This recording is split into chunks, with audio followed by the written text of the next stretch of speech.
자, 우리가 그림 볼 것은 바로 이쪽입니다. 이 앞에 있는 그림.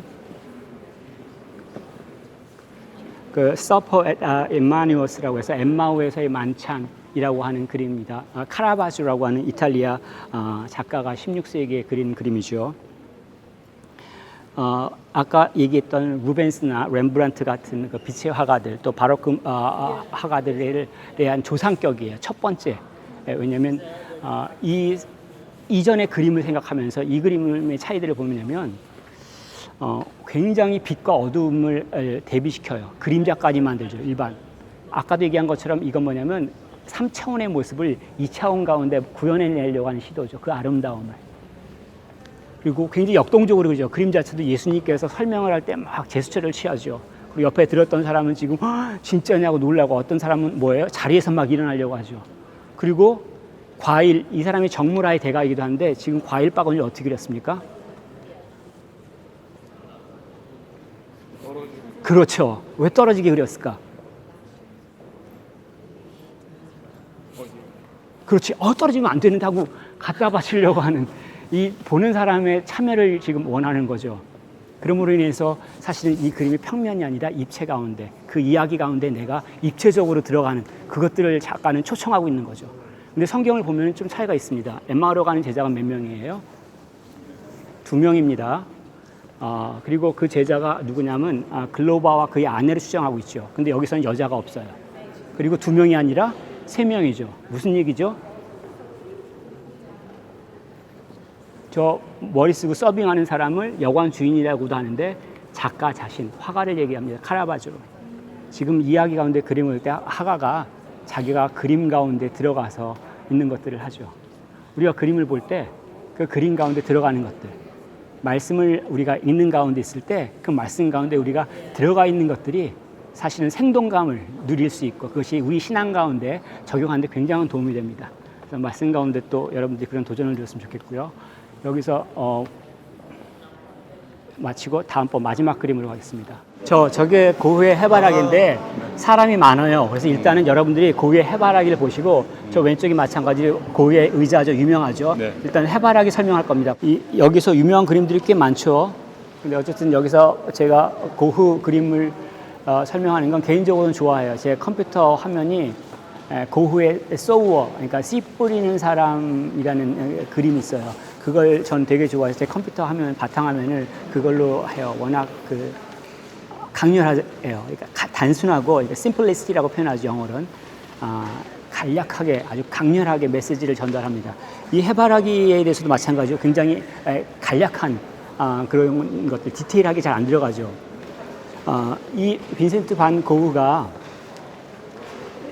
네덜란드 출신이고 기독교 집안이고 영국에서도 일하고 심지어는 신학교도 가고 나중에 전도자로도 갔습니다. 근데 화가로서도 이렇게 활동을 하는데 훨씬 더 유명하죠, 화가로서.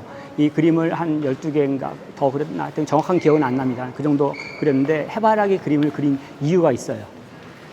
이 고흐가 프랑스 아르 지방에서 산 적이 있어요. 그러니까 영어는 오울스라고 표현을 해요. 근데 어쨌든 뭐 어떻게 표현해든 다 우리나라 말은 아니니까는 그 아르 지방에 그 다른 화가들과 집을 얻어서 사는데 가난해요. 동생 테오가 준 돈으로 먹고 살아요.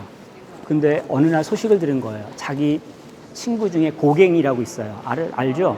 들어봤죠? 고갱이 온대. 얼마나 좋아요. 너무 좋은 거예요. 그런데 환영하고 싶은 그 마음, 기뻐하는 마음을 보는데 돈이 하나도 없어요.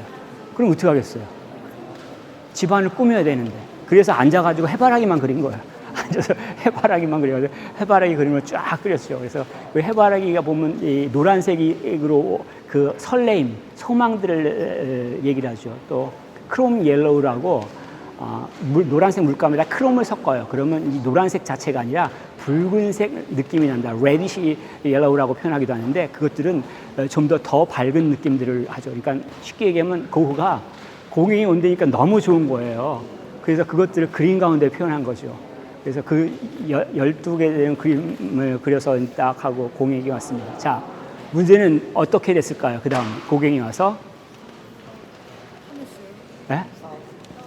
어떻게 알았어요? 더 얘기해줘요. 그렇지. 예. 고갱이 왔는데 처음엔 잘 지내는 것 같은데 사고가 생겼어요. 왜냐하면 이 고갱은 은행원 출신이에요. 깐깐하고 굉장히 인텔리 같고 말을 할 때 논리적으로 얘기하고 주도적으로 얘기를 해요. 근데 고흐가 감정적이거든요. 굉장히 감정적이에요. 또 일설에는 크롬을 쓴 게 아마 정신적인 문제도 있다고 얘기하는데, 그래서 대판 싸우고 심지어는 이 고흐가 고갱하고 성격이 안 맞아가지고 열받으니까 자기 칼 들고 고갱을 죽이겠다고 위협을 했어요. 자, 은행원 출신 인텔리가 자기 앞에 친구가 칼 들고 죽이겠다 덤비는 모습을 보니까 나 못 살겠다고 도망갑니다. 그래서 고흐가 그린 그림이 빈 의자예요. 그리고 나중에 고흐가 막 저기 돌고 귀자르고 막 그런 그림 있잖아요. 제가 왜 이 그림을 보여오자고 했을까요? 나는 내 친구를 좋아해요. 나는 우리 아내를 사랑해서 결혼을 했어요. 뭐 정말이에요. 사랑해서 결혼했어요. 근데 결혼하고 살다 보니까 싸우더라고요. 근데 사실 우리 아내하고만 싸우는 게 아니에요. 우리 동생하고도 싸우고. 난 내 동생이 너무 좋아요. 무식하게 생겼지만 좋아해요. 근데 여러분들은 어떤지 몰라요. 여러분들이 누구와 함께 하고 싶은 마음들이 있는데 그 사람과 함께 하고 있을 때 행복하게 지낼 수 있느냐. 막 기뻐가지고 해바라기 그림을 그렸잖아요. 근데 나중에 칼 들고 막 귀 자르고 빈 의자가, 그것들이 사실은 고흐의 경우는 극단적이죠. 근데 우리들은 어때요? 우리가 행복을 원하고 다른 사람과 함께 할 때 기쁨을 원하는데 그것을 우리가 만들 만한 능력이 있어요? 없어요. 성경에서는 없다고 얘기해요. 최소한 하나님하고 우리의 관계가 끊어졌어요. 우리와 우리의 관계가 끊어진 거예요. 이것들을 어떻게 회복해요? 우리가 회복을 못하죠. 그래서 그리스도께서 오신 것이고, 그래서 그리스도 안에 있는 사람을 그리스도 안에 새로운 피조물이라고 얘기하죠. 성령의 열매를 9가지 얘기할 때 그 열매들을 잘 보면 뭘 말하고 있어요? 성품의 변화를 얘기하고 있죠. 그래서 그런 성품 된 사람들은 어떻게 돼요? 변화된 사람들은 다른 사람들을 섬길 수 있는 거예요. 나보다 수준이 낮다고 내가 생각해도 내가 너보다 잘났어 이게 아니라 그들을 섬겨라. 나한테 이전에 없던 성품들이 생겼기 때문에. 이게 하나님께서 주시는 축복이에요. 이런 사람들이 천국에 가면 누구랑 같이 있어도 살아요. 다윗 왕이 바세바의 남편을 천국에서 만났어요. 어떻게 하겠어요? 칼 들고 서로 찔러야 되지 않아요? 근데 하나님께서 은혜를 베푸셨다면 당연히 그러겠지만 성품 자체가 변하셔서 전혀 다른 기쁨과 평화를 누릴 수 있으리라고 생각합니다.